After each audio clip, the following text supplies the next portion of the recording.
T-minus 21 seconds, and the solid rocket booster engine gimbal now underway.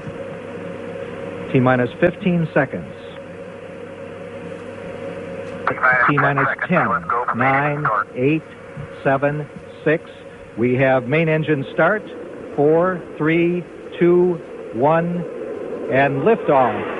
Liftoff of the 25th Space Shuttle mission, and it has cleared the tower. Now controlling. Roger, roll, Challenger. Good roll program confirmed. Challenger now heading down range.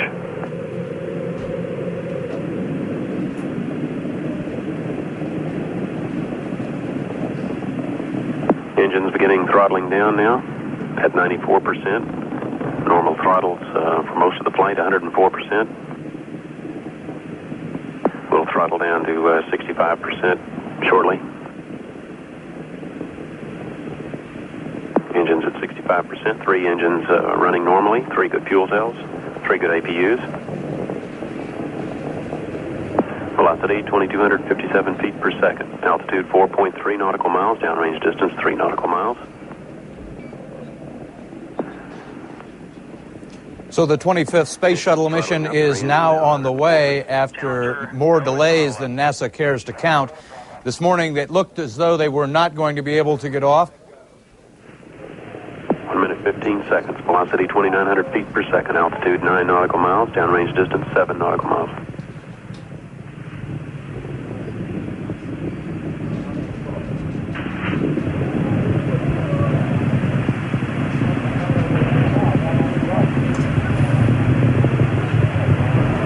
Looks like a couple of the solid rocket boosters blew away from the side of the shuttle in an explosion.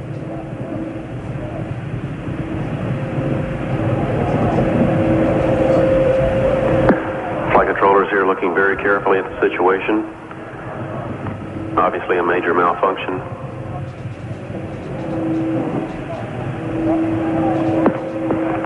We have no downlink.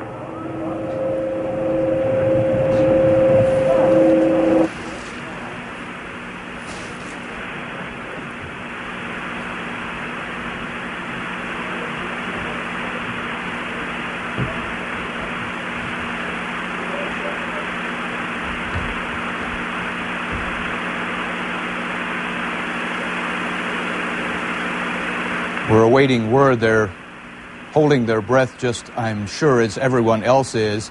You saw it just a few moments ago, about 45 seconds after liftoff, a huge fireball in the sky. We have a report from the flight dynamics officer that the vehicle has exploded. Flight director confirms that. We are looking at checking with the recovery forces to see what can be done at this point.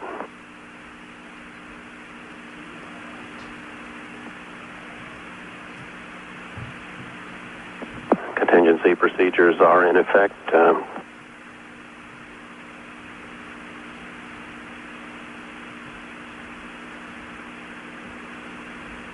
We will report more as we have information available. Again, to repeat, we have a report relayed through the flight dynamics officer that the vehicle has exploded. We are now looking at all the contingency operations and awaiting word from any recovery forces in the downrange field. In what appears to be a major catastrophe in America's space program, Challenger, only seconds after leaving the launch pad, according to NASA, has exploded in midair. No word yet on if there are any survivors. Velocity 2,257 feet per second. Altitude 4.3. This is raw, unedited video, just sent via satellite.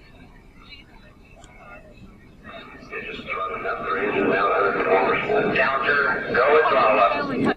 And right when he says going to throttle up, that's seconds after that. That's when the explosion happens. Now understand, this is very important and key to this follow-up video, is you're going to understand that all the supposed VIPs, they know what just supposedly happened. 90 seconds and counting. The 51L mission ready to go. In Los Angeles, where it is 3 hours earlier than This is a special report from Channel 4 News. Good morning, I'm Ken Shocknick, and Space Shuttle Challenger is just a few seconds away from blasting off from the Kennedy Space Center near Cape Canaveral, Florida. Let's take a look right now. 7, 6, we have main engine start. 4, 3, 2, 1, and liftoff. Solid rocket boosters kicking in. 25th Space Shuttle mission, and it has cleared the tower. This shuttle mission will launch, my God, 1 minute 15 there's been an explosion. Velocity 2,900 feet per second, altitude 9 nautical miles, downrange distance 7 nautical miles. This is not standard. This is not something that is planned, of course. I can see a solid rocket booster has broken away from Shuttle Challenger. That's what you're looking at in the middle of your screen. I cannot see the shuttle itself. There are great ideas undiscovered, breakthroughs available to those who can remove one of truth's protective layers. And at one point I asked him, I said, man, you guys, you lied about a lot, didn't you? And instantly he said, no, we didn't lie about certain things, we lied about everything. They heard what happened, they saw the explosion, and way after the fact, you're going to see them still smiling, cracking, smiles with each other, laughing, giggling. And just take a look at how clear it is that these are nothing more than hand-picked crisis actors, and how the supposed family members and VIPs, certain ones are spotlighted, and you can see them clearly smiling and laughing, like I said. It just happened.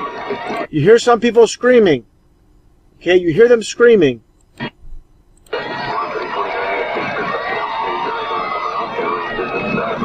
They know, they've seen the explosion. They know what's going on. So make that crystal clear.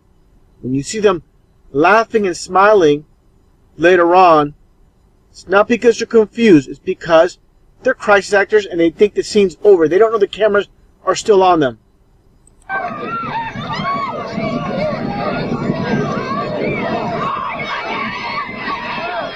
You hear the people screaming in the back. These actors. And again, no confusion of what supposedly is taking place. Nothing more than a large firework that went off with this supposed shuttle explosion. And they know it. Picture you were just seeing is Christy McCullough's parents watching in horror. These are the students. See the little kid pointing up, smiling. From her school. Right here, another person smiling. Again, they know they're going to be on camera, but they can't help cracking that smile.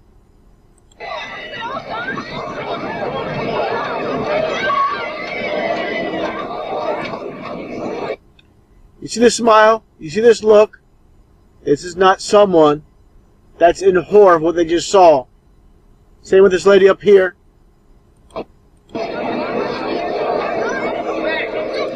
Look at that big smile. This is not from squinting at the sky, like someone claimed in my previous video. This is a smile.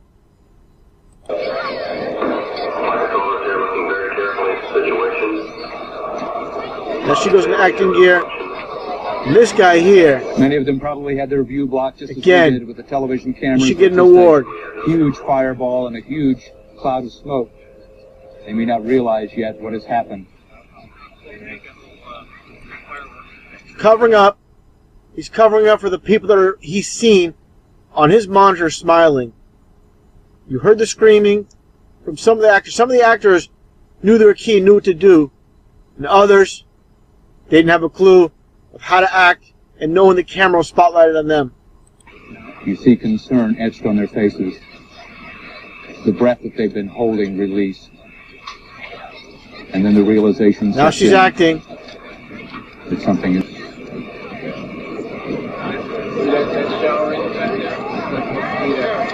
Came apart. When the stage came apart. Clearly, a firework. At that point, all that remained was... Flight dynamics officer that the vehicle has exploded. Our director confirms that. We're looking at checking with the recovery. They're telling everybody, all the crisis actors, you need to get on the buses. Your job is done for the day. Hear that again. Get on the buses. Our director confirms that. We're looking at checking with the recovery. On the buses. What can be done at this point. Now, everybody is supposedly aware of what took place. The shuttle supposedly exploded with people on board, and now this is where it all starts.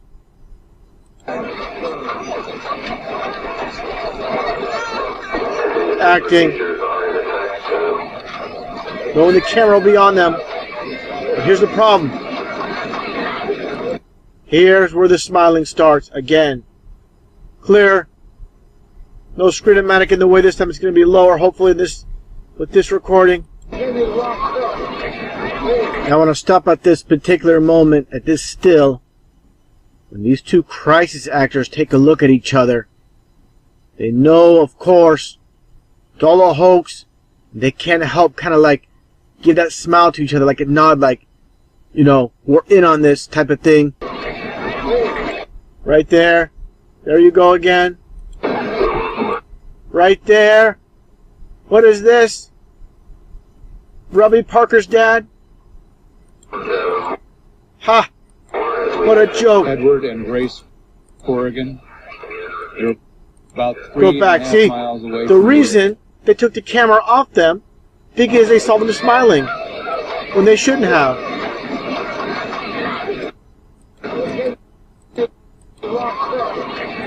Right there, looking at each other, smiling, giggling, because they know it was nothing more than a fireworks show. They did not lose their daughter. Bogus. Right there. People can't see this? You're in denial. Period.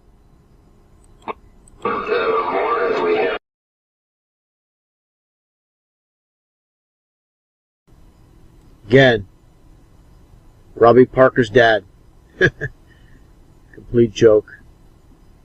Now, as far as these astronauts in this pyramid worship, this capsule is nothing more than a pyramid that they're praying to. All these Masons involved in the game. And the supposed astronaut that was killed during that supposed disaster. Look at this monument they made for her. And of course the pyramid structure in the back. Freemasons that control, that run this world, control NASA, control our entire society.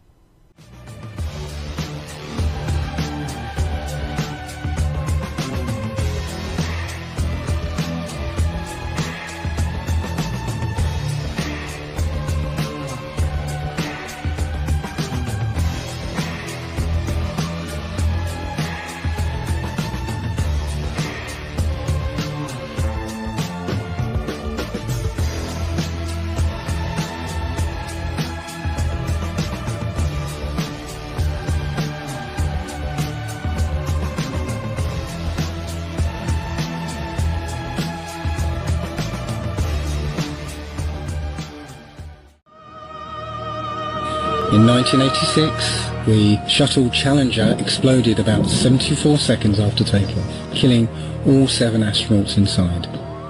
Or did it? It turns out that 6 of the 7 are still alive and kicking today. Ellison Onizuka claims to be his identical twin brother, Claude. Yeah, I've got an identical twin brother, Claude, too. The Challenger pilot, Mickey Smith, hasn't even bothered changing his name. He's now Professor Michael J. Smith of University of Wisconsin. Now, Krista McAuliffe was a bit of a sneaky one. She was the Challenger payload specialist, quite famous for being a teacher. It turns out during her astronaut days she was using her middle name, Krista. and now she goes by her first name, Sharon, and she's a Syracuse law professor. The Challenger commander, Francis Richard Scobie, is now Dick Scobie, which sounds like a rather unpleasant disease, the CEO of Cows in Trees Limited. Judith Resnick, the Challenger mission specialist, again hasn't even bothered changing her name. She's a professor at Yale Law. And finally, Ronald McNair, another Challenger mission specialist, claims to be his identical twin brother, Carl McNair. What are the odds? Carl McNair. What are the odds? Part of the team, even though she was not a trained astronaut. She knows where we're going to be standing, how busy it's going to be, where she can help, where we need our space.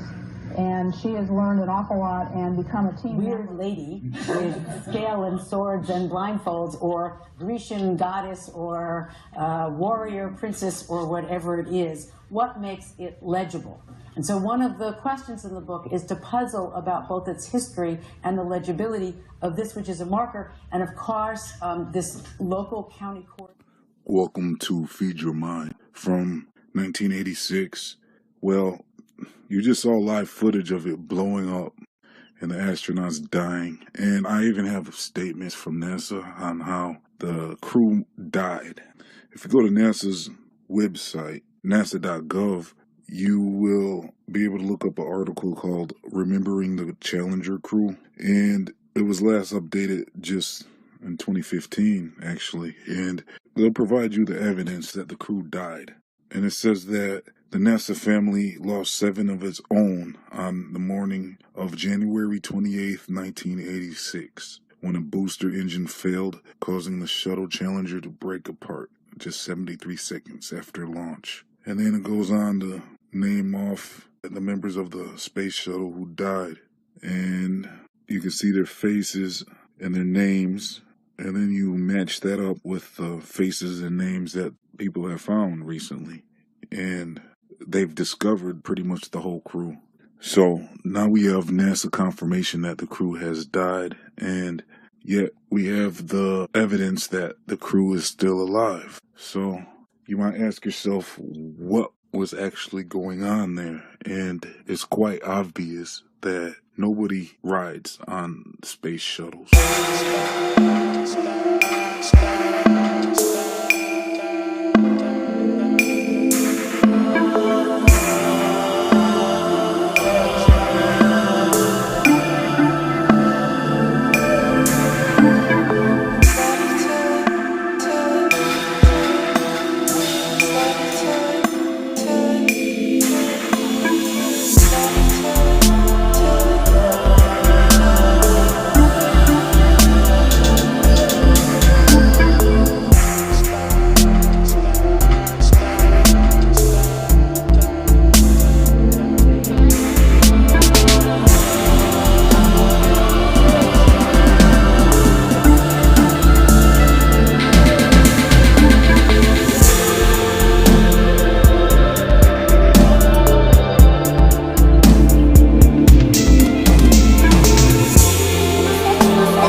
before the launch, Božely repeated his warning. But with the previous shuttle having just set a record for delays, NASA's leaders were impatient. Božely's bosses told NASA the O-ring evidence in the memo was inconclusive. Challenger's launch was ordered. A puff of black smoke at liftoff was the ominous sign that Božely was right. The O-rings had already failed. The smoke appeared when they burned.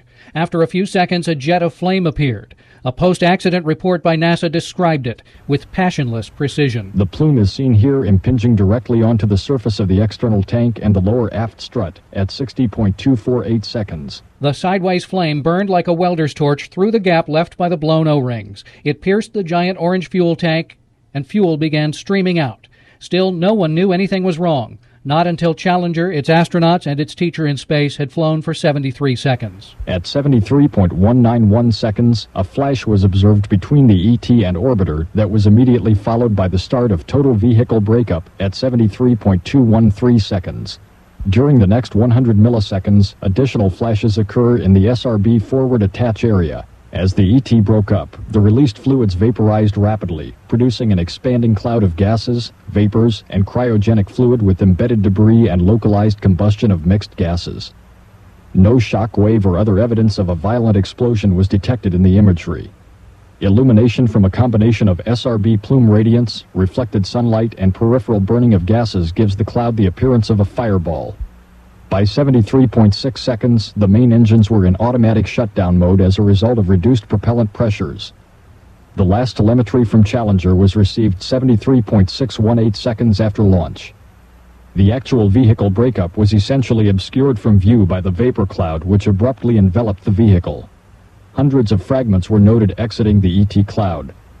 Those identified included the shuttle main engines, the left wing, crew cabin, and both SRBs. What was happening to the crew at this moment? They were still alive. Challenge is fast. Launch is fast. It's bang, and then it's a 2-minute ride down.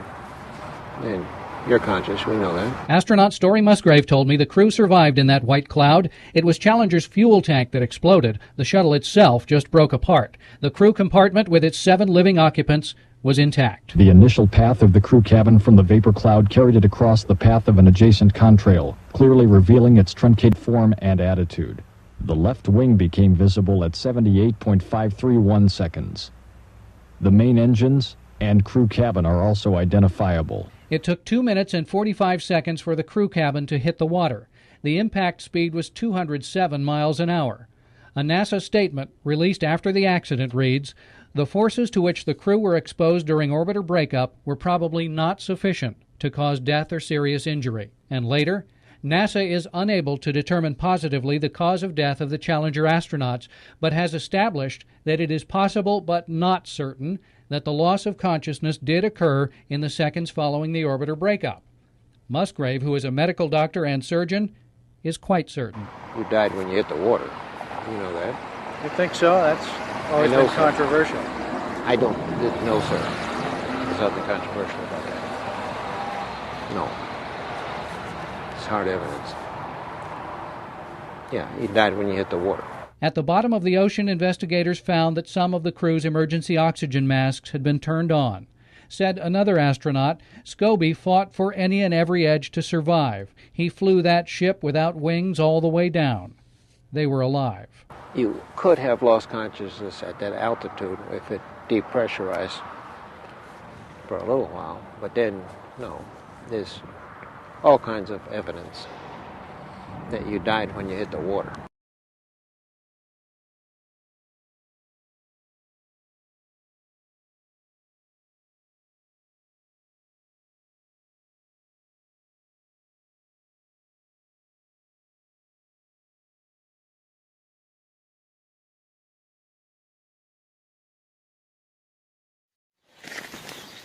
Hey there.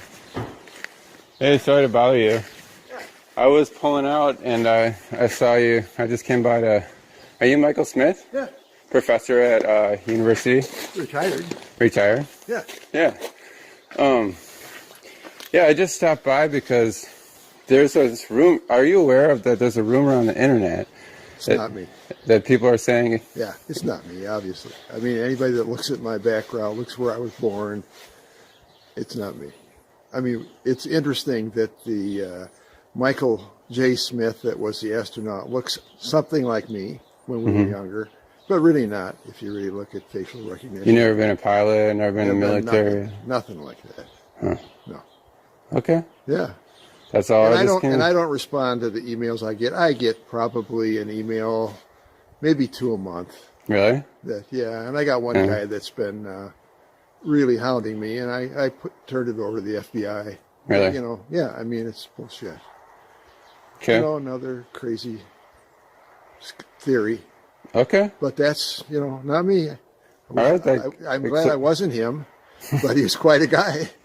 Yeah. You know, but if you look at my career, you look at my CV that's online, all the stuff I've published, all that I've done, it's not even close to what that guy was.